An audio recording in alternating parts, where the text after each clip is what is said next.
There's a man in Austin who made his first million at 34. And the first thing he did afterward was cancel his country club application. Not because he couldn't afford it, because he suddenly understood something most people never get close enough to see. Somewhere between his second bank statement and his first quiet Tuesday with nothing to prove, he realized that money doesn't just buy things. It reveals things. And what it revealed to him was a list. Not a shopping list. A list of things he now refused to buy.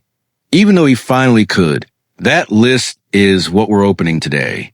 Most people assume wealth is about acquiring more. A bigger house. A faster car.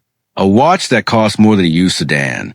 But if you spend enough time around people who actually built real, lasting money, quietly, without the noise, you notice a strange pattern. They stop buying certain things right around the time they could finally afford them. It's almost backward. And that backwardness is the whole story. If you're the kind of person who finds these hidden patterns fascinating, the small invisible decisions that separate real progress from the appearance of it, you're in the right place, because uncovering exactly this kind of thing is what we do here on Invisible Milestones. Consider sticking around and subscribing, because there's a lot more beneath the surface of this one. Let's start with the obvious one, the one everyone expects, the mansion. You'd think the first purchase after serious money is a giant house with a gate and a long driveway.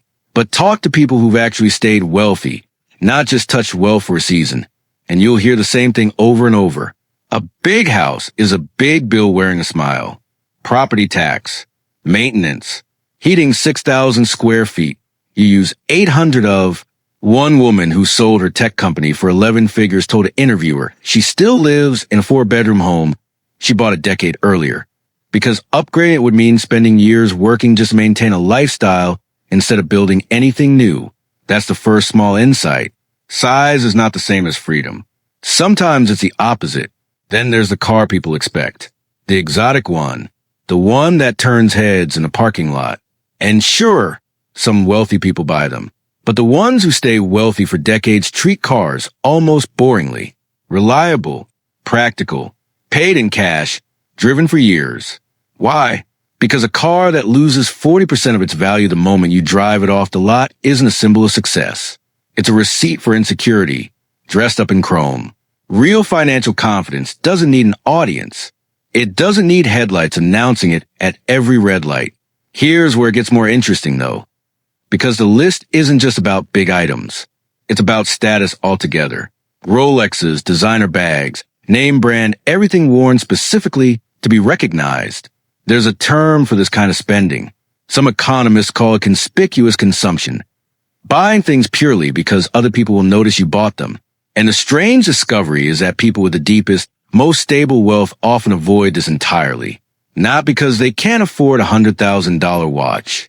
Because they've realized something the rest of us haven't yet.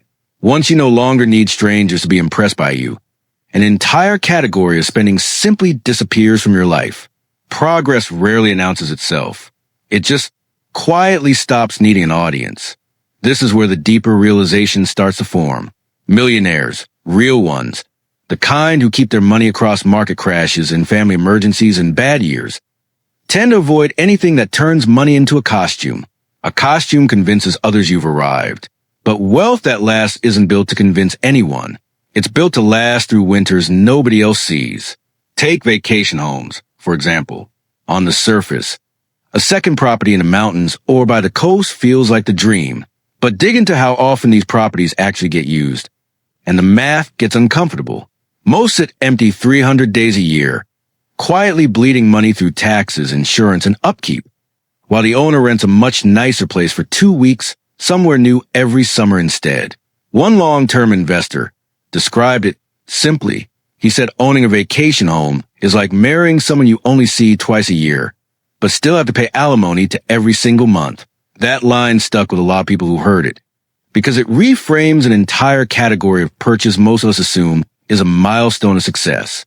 There's also something quieter happening around education spending, private school tuition specifically, which surprises people the most. You'd expect the wealthy to pour money into the most expensive private education available. Some do, but a noticeable number of self-made millionaires actively choose strong public schools instead. and redirect that tuition money into investment accounts for their children instead. Their reasoning isn't about saving money for its own sake. It's about what the money represents. They'd rather hand their child a foundation of financial literacy and a head start of compounding growth than a prestigious building and a uniform. It's a completely different definition of investing in your kids. Then comes something almost nobody talks about. Insurance policies stacked far beyond what's necessary. Whole life policies sold as investment vehicles, marketed with urgency and fear. Many wealthy individuals avoid these entirely once they understand the fee structures hidden inside them, because they've learned to ask a single powerful question before any purchase. Who actually benefits most from me buying this? Sometimes the honest answer isn't them. It's the person selling it. This is a part of the story where the challenge appears. The uncomfortable middle. Because avoiding all of this requires resisting something deeply human. We are wired to want visible proof of our progress. We want a trophy for the version of ourselves that used to struggle. Buying the big house, the flashy car, the recognizable logo. It isn't irrational. It's emotional. It's the nervous system finally getting to exhale after years of financial anxiety. The real transformation isn't learning to resist spending. It's learning to find that same sense of relief somewhere else. In a growing number on a statement instead of a growing garage. In quiet security instead of loud proof. And that shift changes something deeper than a bank account. It changes identity. The people who reach this stage stop asking, what will this purchase say about me? And start asking, what will this purchase cost me in 10 years? That single question, repeated enough times, rewires an entire relationship with money.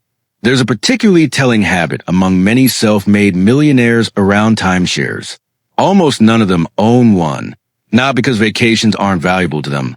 They travel plenty. But because a timeshare locks a fixed amount of freedom into a fixed location for the rest of your life. And freedom is the one thing wealthy people protect above almost everything else. They will spend generously on experiences. They will rarely spend on obligations disguised as luxury. Boats fall into a similar category. Sometimes summarized with a dark joke inside finance circles. The two happiest days of owning a boat, they say, are the day you buy it and the day you sell it.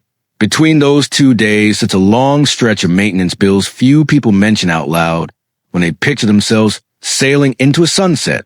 If any of this is resonating, if you're starting to notice how many success symbols are actually financial traps dressed up as milestones, that's exactly the kind of realization this channel exists for. So if this is landing with you, drop a comment and tell us which one surprised you the most. Share it with someone chasing the wrong milestone. And subscribe if you want more of these hidden patterns uncovered. Here's the deeper understanding underneath all of this. Wealth that lasts isn't built by buying the symbols of success. It's built by quietly refusing them, again and again, long after you could easily justify saying yes. Every item on this list, the mansion, the exotic car, the vacation home, the flashy watch, the timeshare, the boat, they all share one quality. They cost more in freedom than they deliver in comfort. And the people who understand this early don't feel deprived saying no to them. They feel relieved. Which brings us back to that man in Austin, the one who canceled his country club application. A few years later, someone asked him if he regretted skipping that world, the parties, the connections, the image. He said something that's worth sitting with. He said the real milestone wasn't the money in his account. It was the moment he stopped needing anyone to see it. Nobody throws a party for that moment. There's no ceremony, no announcement, no trophy on a shelf. It happens quietly, usually alone, usually unnoticed by everyone except the person living it. Maybe that's the real definition of wealth. Not what you finally buy, but what you finally stop needing to. The biggest changes often happen before anyone notices them. And somewhere out there right now, someone is having that exact quiet moment, deciding not to buy something everyone expected them to want. That decision won't make headlines. But years from now, it might be the reason everything else holds together.